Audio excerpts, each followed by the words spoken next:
Bonjour, bonjour, c'est Tante Confine. Alors aujourd'hui, nous allons revoir le chapitre numéro 2 du petit traité de mythologie que m'a confié mon amie Madame Marguerite. Ce chapitre numéro 2 est consacré à Cronos. Alors, vous vous souvenez, lors du premier chapitre, Cronos, avec sa joyeuse fratrie, histoire de prendre le pouvoir, avait dû, comment dire, couper les robignoles de son père. Alors évidemment, le pauvre était mort de chagrin, de honte et aussi probablement de douleur. Donc Cronos était à 2 marches du pouvoir, mais il y avait un petit problème. Il n'était que le cadet de la fratrie. Et il fallait donc que ce soit en premier son frère Titan qui prenne le pouvoir. Oh, alors Cronos, un beau matin, un dimanche, mit ses beaux habits, ses gants beurre frais, et il alla voir son frère le Titan. Et il lui demanda, très poliment, de prendre le pouvoir.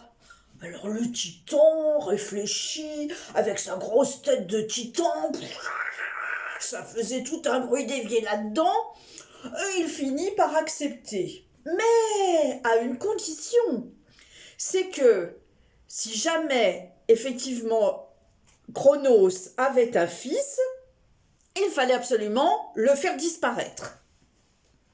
Bon, Cronos signa l'acte des 2 mains dans la mesure où il n'était pas encore marié. Et c'est ainsi qu'il accéda au pouvoir. Le temps passa, et Cronos commençait à s'ennuyer. Il n'avait pas de femme, il était toujours célibataire, il prenait ses repas tout seul. À l'époque, il n'y avait pas la télé, ni l'amour dans le pré. Il allait en vacances, en solitaire, sur des îles grecques. Alors, effectivement, il voulait bien se marier. Mais Cronos était fort laid. Jeune déjà, il avait l'air d'un vieillard tout voûté. Et puis alors il avait la fâcheuse manie de se promener partout avec une faux. Au lieu d'un parapluie anglais ou d'une canne à pommeau, ce qui aurait été bien plus élégant. Alors ne trouvant personne, parce qu'en plus à l'époque il n'y avait pas Tinder, il se rabattit sur une vieille tante, la tante Réa. Et ainsi ils eurent plusieurs fils. Et comme Cronos était un homme de parole, évidemment, il tint son contrat, et de fort bon appétit, à chaque fois qu'un fils naissait, il le dévorait. À quelle sauce? Alors ça, on n'a jamais su. Cependant, devant de tels agissements, Réa, elle, était devenue anorexique. Et puis un jour, elle décida quand même de sauver l'un de ses enfants mâles.